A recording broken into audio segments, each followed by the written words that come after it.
కోసం కష్టపడుతున్నాం. దేవుని బిడ్డలారా, అయితే మానవుని జీవితం నిర్మించిన విధానం మనం ఆలోచన చేస్తే శరీరము ఆత్మ ప్రాణములతో మిళితమైన మానవుని జన్మ. అయితే ఈ శరీరం కోసం ప్రయాసపడుతున్న మనము అయితే ఆత్మ కూడా రక్షణ కావాలన్న విషయము మనకు అర్థం కావాలి. ఈ రాత్రి ఈ సాయంత్రకాల పూట మనము దేవుని సన్నిధిలో మనం ఉంటే అయితే మనకు ఆత్మ రక్షణ ఎవరిస్తారు? ఆత్మ రక్షించేది ఎవరు? ఆత్మకు ఆ పుణ్య మార్గాన్ని నడిపించేది ఎవరు అని మనం ఆలోచన చేస్తే చరిత్రలో మనకి అటువంటి సందర్భం ఒకటి ఉంది. ఇప్పటికి 2026 సంవత్సరాల క్రితం యేసుక్రీస్తు అనే నరుడు ఈ లోకానికి వచ్చి కన్య మరియ గర్భాన్ని పుట్టి, దేవుని ప్రజలారా ఆయన ఒక మాట అంటున్నాడు, నేనే మార్గం, నేనే సత్యం, నేనే జీవం, ఆ మార్గము తప్ప మరెవరు పరలోక రాజ్యానికి చేరలేరని నిర్ఘాటంగా ఖచ్చితంగా చెప్పిన యేసు ప్రభు మాటలను జ్ఞాపకం చేస్తున్నా. అవును, ఆయనే మార్గము, ఆయనే సత్యము, ఆయన జీవం. ఈ లోకంలోకి వచ్చిన మనము తిరిగి పరలోక రాజ్యానికి వెళ్ళాలంటే ఆ మార్గం గుండాను వెళ్ళాలి, ఆ మార్గం గుండాను మనం ప్రవేశించాలి. కాబట్టి దేవుని ప్రజలారా, మనం ఆత్మ రక్షణ పొందుకోవాలంటే, మన ఆత్మ తిరిగి దేవుని దగ్గరికి చేరాలంటే యేసు క్రీస్తుని నమ్మి విశ్వసించుట తప్ప మరి ఎవరు పరలోక రాజ్యానికి చేరలేరు. బిడ్డలారా, అమ్మలారా, అక్కలారా, చెల్లెలారా, ఈ సాయంత్రం పూట చెప్తున్న ఈ మాట మీ జీవితాన్ని మార్చే మాట. ఏదో నిర్లక్ష్యంగా అలక్ష్యంగా ఈ మాటలు వింటే గనక మీరు ఆ రక్షణ కోల్పోతారని మిమ్మల్ని హెచ్చరిస్తున్నా. మీరు మాతోటి వారు, మా బంధువులు, మా మిత్రులు వంటి వారు.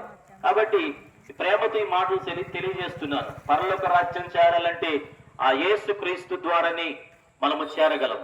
కాబట్టి ఆత్మ రక్షణ పొందుకోవాలంటే ఆయనే ఈ లోకానికి వచ్చి ఒక యజ్ఞాన్ని చేశాడు. కలువరిగిరిలో అనగా ఈ ప్రపంచానికి నడిపొడ్డున యెరూషలేము పట్టణం శివారున దేవాది దేవుడే ఈ లోకానికి వచ్చి ఆయన ప్రపంచ వాళ్ళందరి కొరకు ఆయనే రక్తాన్ని చిందించి తన ప్రాణం పెట్టి పాపాన్ని జయించి మరణాన్ని గెలిచిన దేవుడు, ఆయన సమాధి ఖాళీ చేసి తిరిగి లేచి విజయం కేతను ఎగరవేసిన ఏకైక దేవుడు ఆయనే నజరేయుడని యేసు క్రీస్తు. ఈ లోకంలో ఆయన ఒక్కడే దేవుడు. ఆయన పరలోక రాజ్యాన్ని చేర్చగలిగే దేవుడు. కాబట్టి ఆయన నమ్ముకుని ఆయన విశ్వసించేవారు నిత్య రాజ్యానికి వారసులు అవుతారని ఈ సాయంత్రం పూట మీకు తెలియపరుస్తున్నాను. దేవుని బిడ్డలారా, ఆ నిత్య రాజ్యాన్ని మనమందరమే చేరాలని దేవుడు ఎంతో ఆశపడుతున్నాడు. కనుక మీకు కూడా ఈ మాటలు తెలియపరిచి నా మాటలు ముగిస్తున్నాను. దేవుడు మిమ్మల్ని అందరం దీవించి ఆశీర్వదించును గాక. ఆమేన్. మరి గమనించండి ప్రభునందు ప్రియమైనటువంటి దేవుని యొక్క బిడ్డలారా, చుట్టపూరు గ్రామంలో ఉన్నటువంటి బిడ్డలారా, ఈ రోజు సాయంకాలము 7 గంటలకు బెరాగా ప్రార్థనా మందిరమునందు ఈ రోజు సాయంకాలం 7 గంటలకు ఒక ప్రత్యేకమైనటువంటి కూడిక మీ కొరకు ప్రభు వారు ఏర్పాటు చేసినాడు.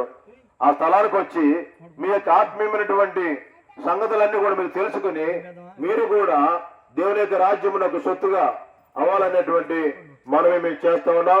దేవుడి మాటలను దీవించిన గాక. ఈ సమయంలో మన మధ్యలో ఆత్మానందం గారి వాక్యం కొరకు ప్రార్థన చేస్తాం. ప్రార్థన చేసుకుందామండి.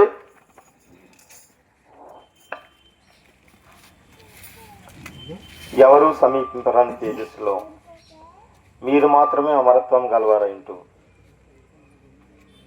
మరణాన్ని జయించే శక్తి కలిగిన దేవ, అద్వితీయుడు అయిన తండ్రి, ఆది సంభూతుడు అయిన యెహోవా, ఆ మరణాన్ని జయించే అధిపజ్ఞలు, శక్తి సామర్థ్యాలు, బలహీనులము, మరణవశమైన మేము, చేతకాని వారము, చచ్చిన స్థితిలో ఉన్న మమ్మను చిగురించిన అహరోను చేతికరవాలే ఈ జీవితం తదనంతరం నైనా నెత్తి మహిమలో అశోకము, రోగాలు, నైనా ఏడ్పు ఏమీ లేని ఆ పరలోకంలో మేము ప్రవేశించే అర్హత కోల్పోయిన మాకు ఆ అర్హతను దయచేయటానికి నైనా యోగ్యుడు, దేవత్వం కలిగిన వాడు మీ ప్రియకుమారుడు ఆ పరలోక సౌధాన్ని విడిచి ఈ లోకంలో ప్రవేశించి మా మాలిన్యం నుంచి, కాపట్యం నుంచి ఈ కరుణా దృక్పథంలో మమ్మల్ని కడగటానికి యజ్ఞంగా, యాగంగా, బలిపశువుగా బలియాగం అప్పగించి మాకు బ్రతుకునిచ్చిన జీవన ప్రదాత అయిన తండ్రి మీకు స్తోత్రాలు.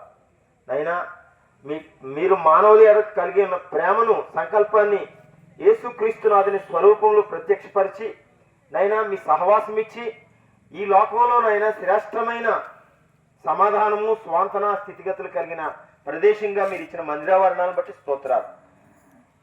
ఆ క్రమాన్ని బట్టి నాయన ఈ ప్రాంతంలో బెరాకా అనే దీపస్తంభాన్ని మీ దాసులు బాబ్జీ గారిని ఎన్నుకొని చేస్తున్న 30 వసంతాల పరిచర్యలో భాగంగా నైనా సేవకుల కూడిక, తదనంతరం మీ రాజ్య వార్త చాటడానికి ఇచ్చిన అనుకూల ఇరుకులో విశాలత కలిగించి తుఫాను వాతావరణాన్ని నాయన తప్పించి మీరు చేసిన సహాయం అంతటిని బట్టి స్తోత్రాలు, స్తుతులు, వందనాలు చెల్లిస్తున్నాం. పంచిన పత్రికలు, పలుకుబడిన మాటలు, పాడిన పాటలు నైనా ఈ పరిస్థితులన్నింటిలో నైనా హృదయాలోచనలు బయలుపడి అన్యజనుల లెక్క సంపూర్తి చేయబడటానికి నైనా ఈ పనిని మీ చిత్తార్థంగా ప్రతిష్ఠింప చేయమని, హృదయాలోచనలు బయలుపడినట్లుగా మీరే వారిని ఆకర్షించి మీ చెంతకునైనా మీ సన్నిధిలోనికి నైనా స్వాస్థ్యానికి హక్కుదారులుగా చేయమని, మెట్టుకు మరణ బాధల నుంచి విడిపించి మనోహరమైన స్థలంలో పాలు కొరకు ఆసక్తి కలిగిన వారిగా మీ వైపుకి ఆకర్షించుకున్నమని, మహిమ, ఘనత, ప్రభావాలు మీ ప్రియకుమారుడు మా ప్రాణనాథుడు సిలువదారిగా వచ్చి సమాధిని గెలిచి ఏ చోట ఏ అధికారంలో సిలువ వేయబడ్డాడో అదే పురవీధులలో యెరూషలేములో 40 దినాలు సంచరించి నడిచి రుజువులను చూపి మీ కుడి పార్శ్వమందు కూర్చుండి ప్రధానాధిపత్యం చేస్తున్న మా రాజు మా ప్రభు అయిన క్రీస్తునాథుని పేరట స్తోత్రం చెల్లించి స్తుతించి ఈ మనవుల ఫలితాన్ని పొందుకొంచు నాయనా ఈ చోటి ప్రజలందరి రక్షణ విషయంలో మీ పాదాలు తాకి వేడుకొంచున్నాం స్వామి. ఆమేన్. ఆమేన్. ఆమేన్. రండి రండి యేసుని యొక్క